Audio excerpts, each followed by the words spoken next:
سننے کے لیے. ایک شخص نے جنات کا عمل کیا, اس وقت تو بلایا عمل کر کے, تو دیر سے آئے, تو کہا دیر سے کیوں آئے, میں نے تو آپ کو تذکیر کا عمل کیا ہے. تو کہا کہ اس وقت نہ بلایا کرو, اس وقت اب آئندہ بلاؤ گے تم آئیں گے نہیں. کیوں نہیں آؤ گے؟ تو کہا ہم غوث اعظم کا خطاب سننے جاتے ہیں. تو کہا کیا غوث اعظم کے خطاب میں جنات بھی جاتے ہیں؟ تو انہوں نے کہا انسان سے زیادہ جنات ہوا کرتے ہیں.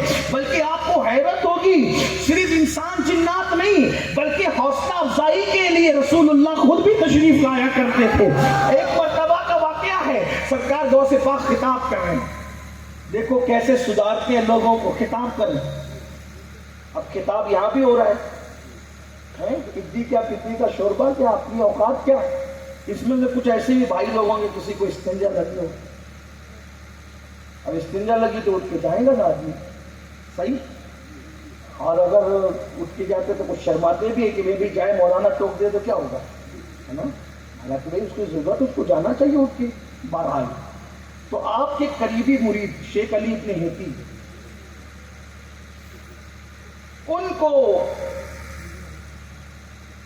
استنجا کی عادت, استنجا کی عادت بھی سرکار غوث پاک نے اپنی چادر ان کے سر پہ ڈالی. جیسے سر پہ چادر ڈالی تو کیا دیکھا کہ وہ محفل میں نہیں ہے بلکہ ایک جنگل میں. جنگل میں دیکھا تو جلدی سے حاجت پوری کر لی دریا کے کنارے. لیکن اس وقت اپنی چادر انہوں نے درخت سے لگی. حاجت پوری ہوئی تو جیسے ان کے سر سے چادر ہٹی گئی محفل میں, اب حاجت ختم تھی. وضو کے آثار اعضائے وضو پر ظاہر تھے, لیکن قلق تھا کہ میری چادر تو وہاں چھوٹ گئی, میری چادر تو وہاں چھوٹ گئی. اب تو میں حاجت سے فارغ ہو گیا ہوں, یہ کرامت دیکھی. پھر چادر ڈالی وہیں پایا, پھر گئی وہاں چادر اٹھا لی, پھر چادر ہٹا لی. یہ غوث پاک.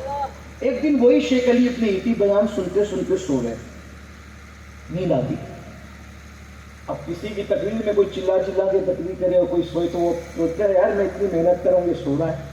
کچھ لوگ ناراض بھی ہوتے ہیں, میں ناراض نہیں ہوتا, کیونکہ میں سوچتا ہوں کہ جب شیخ عبد القادر کی تقریر میں لوگ سو سکتے ہیں, تو امین القادر کی تقریر میں سوئے تو کون سا مسئلہ ہے.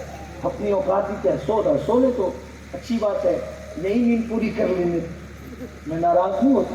اب شیخ علی ابن ہیتی کو نیند آ گئی, سو رہے ہیں. غوث پاک بیان ختم کر کے ان کے آگے آگے کھڑے ہو گئے. وہ سو رہے ہیں, آگے آگے کھڑے ہو گئے, ہاتھ باندھ دیا. پورا مجمع حیران, ایک تقریر اگر بند ہو جائے اور ایک مقرر کسی کی طرف متوجہ ہو تو اس کی حالت کیا ہوتی ہے, کتنا ڈر جاتا ہو کہ سب اسی کو دیکھنے لگتے ہیں. اور پورا مجمع کس کو دیکھ رہا ہے, شیخ علی ابن ہیتی کو دیکھ رہے ہیں. شیخ علی ابن ہیتی آنکھ کھلی, ڈر گئے, آنکھ کھلی. اب میرے آگے کھڑے میرے مرشد, پیر و مرشد غوث پاک ہاتھ باندھ کے. لوگوں نے کہا حضور آپ ان کے آگے ہاتھ باندھ کے کھڑے تھے, اس سے پوچھو کیوں کھڑا تھا, کیا دیکھ رہا تھا, پوچھو. شیخ علی ابن ہیتی نے کہا میں آنکھ بند کر کے سو رہا تھا, اس وقت اس محفل میں رسول اللہ تشریف لائے تھے, تو میں حضور کو خواب میں دیکھ رہا تھا. مسکرا دے کہا یہ سوتے سوتے دیکھ رہا تھا, میں جاگتے جاگتے دیکھ رہا تھا. سرکار غوث اعظم خود فرماتے کہ میرے خطاب میں ایک مرتبہ رسول اللہ ساتھ مولائے کائنات اور موسیٰ علیہ السلام بھی تھے, اور جب میں خطاب کر رہا تھا تو اللہ کے رسول موسیٰ علیہ السلام سے کہتے ہیں موسیٰ دیکھو یہ میرا بیٹا ہے, کیا اس جیسا ولی تمہاری امت میں ہے؟ جس پر میرے آقا ناز کرے وہ غوث اعظم ہے. کیا اس جیسا ولی تمہاری امت میں ہے؟ حضرت موسیٰ علیہ السلام نے کہا نہیں یا رسول اللہ, میری امت میں کیا کسی بھی امت میں اس جیسا ولی ہے ہی نہیں.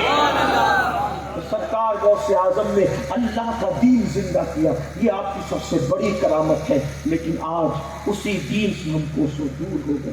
جب سرکار غوث اعظم نے خطاب شروع کیا تھا لوگ الحاد اور بے دینی کی طرف تھے, لیکن جب غوث پاک کا وصال ہوا تو دنیا میں ایسا انقلاب پیدا ہوا کہ پورا بغداد, اللہ اکبر, بغداد کے اکثر لوگ چاشت کے بھی پابند ہو گئے تھے. بغداد کے لوگ عبادت و ریاضت کے ہی پابند ہو گئے تھے. آپ نے اللہ کے دین کی یہ خدمت کی, مگر افسوس آج بھی اللہ کا دین سستیاں لے رہا ہے. آج کے مالدار بھی کل کے مالداروں کی طرح، غوث پاک کے دور کے مالداروں کی طرح عیاشی میں ہے، بے دینی میں ہے، جرائم میں ہے. بلکہ آج کا تو غریب بھی بگڑا ہوا ہے. اس دور کا غریب کچھ سدھرا ہوا تھا، آج کا تو غریب بھی بگڑا ہوا ہے. مالدار بھی بگڑا، غریب بھی بگڑا. حالات کتنے دیگرگوں ہیں. کیوں ہم عبادت کی طرف نہیں آتے؟ کیوں ہم نمازوں کی طرف نہیں آتے؟ کیوں اللہ کے دین کی مدد نہیں کرتے؟ کیوں اللہ کے دین پہ عمل نہیں کرتے؟ یاد رکھنا، آج مسلمان ہزاروں کی تعداد میں جلسوں میں شریک ہوتا ہے، عبادت کے لیے نہیں آتا. جلسہ سننے کے لیے آتا، عبادت کے لیے آتا. میرے بھائیوں، اللہ کے رسول مصطفیٰ جان رحمت صلی اللہ علیہ وسلم فرماتے ہیں، جس نے ایک وقت کی نماز جان بوجھ کر چھوڑ دی، قیامت کے دن اس کے ساتھ میرا کوئی وعدہ نہیں ہے، اس پر میرا کوئی ذمہ نہیں ہے. ہمیں ڈر نہیں لگتا. اتنا عذاب ہوگا بے نمازی پر. آقا فرماتے سب سے زیادہ عذاب اگر کسی پر قیامت کے دن ہوگا تو بے نمازی پر ہوگا. سب سے زیادہ موت کے وقت تکلیف کسی کو ہوتی ہے؟ بے نمازی کو ہوتی ہے. قبر میں سب سے زیادہ عذاب کسی کو ہوتا ہے؟ بے نمازی کو ہوتا ہے. 99 سانپ قبر میں اس پہ مسلط کیے جاتے ہیں. کتنا افسوس ہے، ایک بچھو اور سانپ کا ڈنک ہم برداشت نہیں کرتے. مسلمانوں سوچو ہم قبر کا عذاب کیسے برداشت کر سکیں گے؟ خدا کے لیے آؤ، توبہ کرو، بدلو، زندگیوں میں انقلاب پیدا کرو. سرکار غوث اعظم فرماتے ہیں جو میرا مرید ہے میں اس کو توبہ کے بغیر مرنے نہیں دیتا. میرے ہر مرید کو موت آئے گی تو توبہ کے بعد ہی موت آئے گی. لیکن یاد رکھنا، صرف کپڑے پکڑنے سے یا پیر کا ہاتھ پکڑنے سے قادریت کی نسبت نہیں ملے گی جب تک اللہ کے دین کا دامن نہیں پکڑو گے. سرکار غوث اعظم تقریر میں فرماتے تھے، لوگوں سے کہتے تھے، او روزہ رکھنے والوں، تم روزہ رکھتے ہو تو حلال کھانے پینے سے بچتے ہو، اور جب افطار کرتے ہو تو لوگوں کے خون سے افطار کرتے ہو، لوگوں کے خون سے افطار کرتے ہو. تو لوگ کہتے تھے یا غوث الثقلین، آدمی خون سے افطار کیسے کرے گا؟ تو فرماتے ہیں غوث اعظم، خون سے اس لیے افطار کہتا ہوں کہ تم لوگ حلال کھانے پینے سے تو دن بھر بچتے ہو، لیکن جب شام کو روزہ کھولنے بیٹھتے ہو تو کیسے پیسے سے کھولتے ہو؟ جھوٹ بول کے کمایا ہوا، دھوکہ دے کے کمایا ہوا، حرام زدی سے کمایا ہوا. تو جو دھوکہ دے کے جھوٹ بول کے پیسہ کمایا ہے وہ پیسہ نہیں ہے بلکہ لوگوں کا خون ہے، خون. بات اینڈ کو پہنچتی ہے. ایک آخری بات کریں، سرکار فاروق اعظم فرماتے ہیں ہر ایک کا تحفہ قبول مت کیا کرو. فاروق اعظم کا کیا فرمانے؟ لوگ گفٹ دینا، سب کا تحفہ مت لیا کرو، کیونکہ بعض تحفے تحائف خفیہ رشوت ہوتے ہیں. رشوت ہمارا کیا حال ہے؟ جس نے دیا لے لیا، لے بھائی نہیں معلوم ہے تو چلو ٹھیک ہے، معلوم ہے سود کا دھندا ہے پھر بھی لے رہے تحفہ، شراب کا دھندا ہے لے رہے تو، بھنگ کا دھندا ہے، چرس کا دھندا ہے لے رہے تحفہ، حرام کاروبار ہے لے رہے تو. انکار کر، 4 لوگ انکار کریں گے، ذلیل ہوں گے تو لوگ حرام کاروبار چھوڑیں گے. ان کی دعوتوں میں مت جاؤ، ان کی شادیوں میں مت جاؤ، ان کا بائیکاٹ کرو. حرام کاروبار کرنے والوں کے، مجرموں کا بائیکاٹ کرو. آپ کہیں گے مولانا وہ ہمارا دشمن بنے گا. میں نے کہا اگر اللہ کی دوستی ملتی ہے ان کی دشمنی پر تو بہت سستا سودا ہے. اگر لوگوں کو دشمن بنانے کا آپ کے اندر حوصلہ نہیں ہے تو اپنے آپ کو حسینی کہنا چھوڑ دو. حسینیت کیا ہے؟ حسینیت شربت اور کھچڑے کا نام نہیں ہے، باطل کے خلاف اکیلے ڈٹنے کا نام ہے. حسین پاک نے کسی کی پرواہ نہیں کی، مگر افسوس ہے شادیوں میں ڈھول بج رہے ہیں، نہیں مولانا جانا ہی پڑے گا نا کیونکہ رشتہ داری نبھانا ہے. بندے سے رشتہ نبھانے کے لیے خدا کو ناراض کرتا ہے، بندوں سے رشتہ نبھانے کے لیے رسول اللہ کو ناراض کرتا ہے، پھر کیا دین ہے؟ میرے آقا فرماتے ہیں عمر نے حق کہا تو کوئی عمر کا دوست نہیں بنا.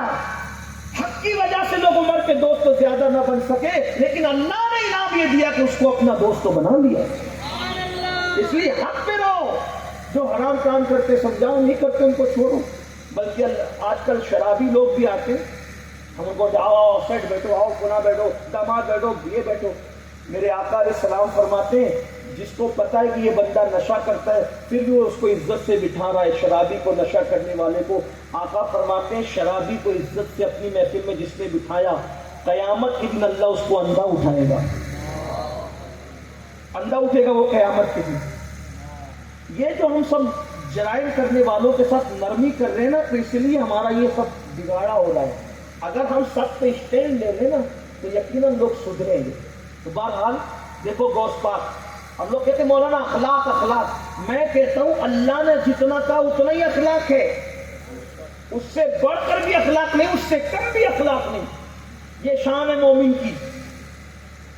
تو جو حرام کام کرتے ہیں معلوم ہے نہ ان کی دعوتوں میں نہ ان کے نذرانوں میں, کہیں نہیں. غوث پاک کی نیاز کے نام پہ بلائے تو بھی مت جاؤ. غریب نواز کی نیاز کے نام پہ بھی بلاؤ, حرام پیسوں سے کر رہے مت جاؤ. کیوں؟ اس لیے غوث پاک غریب نواز کو اس کے حرام ناپاک پیسوں کی ضرورت نہیں ہے. وہ لوگ تو جنت کی بہاروں میں. یہ کرے بھی تو کیا, نہیں کرے بھی تو کیا. سچائی پہ رہو. ایک دن بادشاہ وقت آیا. اب توجہ کرنا غوث پاک کیا ہے. قادریت اس کا نام ہے, سچائی, صداقت, حقانیت پہ ڈٹنا, باطل کے خلاف ڈٹنا. لوگ ایسے ہی سدھرتے. بادشاہ آیا. اب بادشاہ لوگ تو کتنے چاپلوس رہتے ہیں آپ کو معلوم ہے.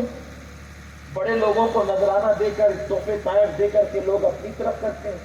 جیسے آج کل جب الیکشن ہوتا ہے تو دیندار لوگوں کی عزت بہت بڑھ جاتی ہے.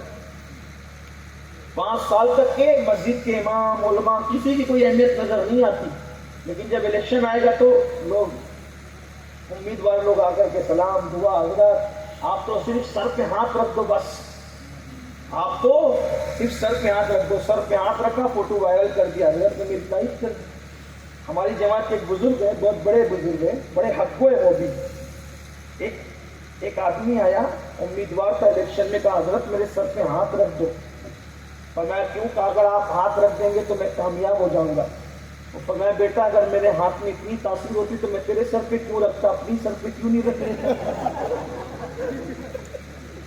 اور بڑے بزرگ ہیں, ممبئی میں رہتے ہیں, بڑے عظیم مفسر قرآن ہیں. بزرگ لوگ کی, بزرگوں کی باتیں ہوتی ہیں. تو لوگ کے الیکشن میں دینداروں کی پھر وہی سب کرتے ہیں. اور دیندار بولے والے بیچارے لوگ پھر وہ ان کا مس یوز ہو جاتا ہے. تو بہرحال غوث پاک کے پاس بادشاہ آیا, ایک تشت لے کے, مست کپڑا ڈھانپ کے آیا. تو کہا حضور یہ نذرانہ ہے. غوث پاک نے فرمایا لے جا, مجھے نہیں چاہیے. اس کی وجہ بتاؤں. غوث پاک خود بھی بہت مالدار. پہلی عمر کا حصہ تو میں نے آپ کو بتا دیا, وہ پتیاں کھانے کا اور صرف لنگی پہ رہنے کا. لیکن جب بعد میں اللہ نے تجارت ان کی ایسی برکت دی, کئی ملکوں میں تجارت چلتی تھی, اور پھر ان دنوں وہ روزانہ نیا کپڑا پہنتے, اور اتنا مہنگا پہنتے تھے کہ بادشاہ کوئی میسر نہیں آتا. آج نیا پہنا مہنگا, کل اسی کو کسی غریب کو پہنا دیا. روزانہ نئے جوتے, اسی لیے کہتے تھے بہت مر بھر کے یہ کفن ملا ہے. نیا کفن مرنے کے بعد ہی ملتا ہے. روزانہ نیا اس لیے پہنتا ہوں کہ بہت مر بھر کے جیا ہوں, اس لیے نیا پہنتا ہوں. ہمیں یہی سب یاد ہے. وہ پہلے والا ہم بھول جاتے. پہلے والا بھی یاد رکھو, یہ بھی یاد رکھو. نیا پہنتے تھے روزانہ, بہت مالدار تھے, کئی ملکوں میں تجارت چلی. اور تاجر کیسے, ہماری طرح نہیں چندی چور نہیں, ایسے نہیں. ایک مرتبہ تقریر کر رہے تھے, کسی نے کان میں کچھ کہا, الحمدللہ. پھر دھیرے سے آگے کہا, کچھ کہا الحمدللہ. تقریر کرتا ہوں کہ یہ کان میں کیا کہہ رہے تھے, الحمدللہ کیا ہو رہا تھا. کہا کہ پہلی بار آگے کہا حضرت جو تجارت کے لیے قافلہ بھیجا تھا نا, تو سارا مال ڈوب گیا. کیا ہو گیا؟ پورا مال ڈوب گیا سب. بولو اگر اللہ نہ کرے ہمیں آگے کوئی ایسی خبر دے تو تقریر میں موڈ ہی خراب ہو جائے, عنوان کہاں کا کہاں چلا جائے. صحیح ہے, لیکن کیا کہا الحمدللہ. پھر بعد کا حضرت وہ اپنا مال نہیں تھا, وہ غلط خبر آئی تھی, وہ دوسروں کا تھا. اپنا تو بہت مال لے کے آئے, کہا الحمدللہ. حضور ڈوبنے پہ بھی الحمدللہ اور منافع میں بھی الحمدللہ. پر میں ہاں عبد القادر کا ہے کیا, سب تو یار